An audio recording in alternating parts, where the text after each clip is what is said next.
We have just finished an extraordinary summit of NATO leaders to address the biggest threat to our security in a generation, President Putin's war against Ukraine. The people of Ukraine are resisting with courage and determination, fighting for their freedom and for their future. We stand with them. President Zelensky addressed us with an impassioned message, thanking NATO allies for the significant support we are providing and stressing the vital importance of even more military assistance. Today, NATO leaders agreed that we must and will provide further support to Ukraine. We will continue to impose unprecedented costs on Russia, and we will reinforce allied deterrence and defense. Leaders approved our 4 new battle groups in Bulgaria, Hungary, Romania, and Slovakia.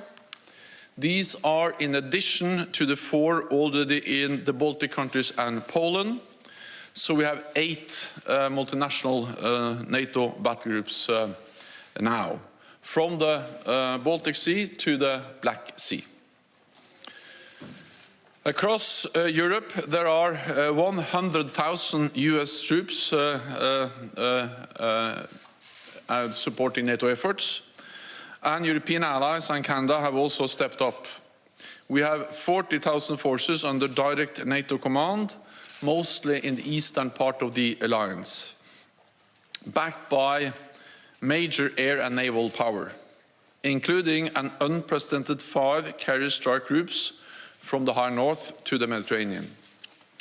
Today, NATO leaders agreed to reset our deterrence and defense for the longer term, to face a new security reality. On land, we will have substantially more forces in the eastern part of the alliance at higher readiness, with more pre-positioned equipment and supplies. In the air, we will deploy more jets and strengthen our integrated air and missile defense. At sea, we will have carrier strike groups, submarines, and significant numbers of combat ships on a persistent basis. We will also strengthen our cyber defenses and enhance our exercises, focusing on collective defense and interoperability. I expect we will decide on the details at our next summit in Madrid in June. Today, Allied leaders also agreed to provide further support to Ukraine, helping to uphold their fundamental right to self-defense. Allies are also equipping Ukraine with significant military supplies, including anti-tank and air defense systems and drones, which are proving highly effective, as well as substantial financial and humanitarian aid. Today, we agreed to do more, including cyber security assistance and equipment to help Ukraine protect against biological, chemical, radiological, and nuclear threats. This could include detection, protection, and medical supplies, as well as training for decontamination and crisis management. We are determined to do all we can to support Ukraine, and I welcome the concrete offers of assistance made by allies today. At the same time, we have a responsibility to ensure the conflict does not escalate further, because this would be even more dangerous and more devastating. Allies agreed that we must also increase our support for other partners at risk from Russia, at risk from Russian threats and interference, including Georgia and Bosnia and Herzegovina. Working together and with the European Union, we must help them uphold their sovereignty and strengthen their resilience. We also addressed Beijing's role in the crisis, Today, Allied leaders called on China to refrain from supporting Russia's war effort. China must not provide economic or military support for the Russian invasion.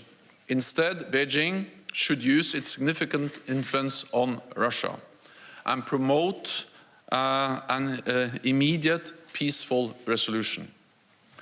Allies also agree that Belarus must stop acting as an accomplice to Putin's invasion. At today's meeting, leaders reaffirmed our strong commitment to NATO's open door policy under Article 10 of the Washington Treaty.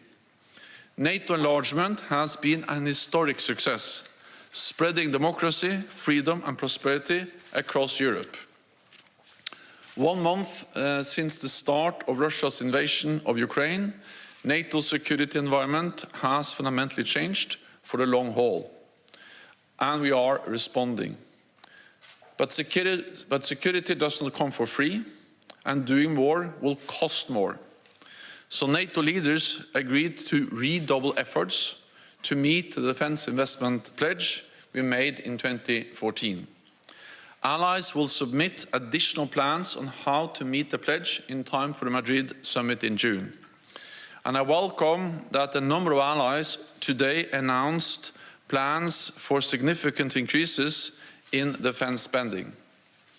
At this dangerous time, transatlantic unity and solidarity are vital. Europe and North America are standing and will continue to stand strong together in NATO.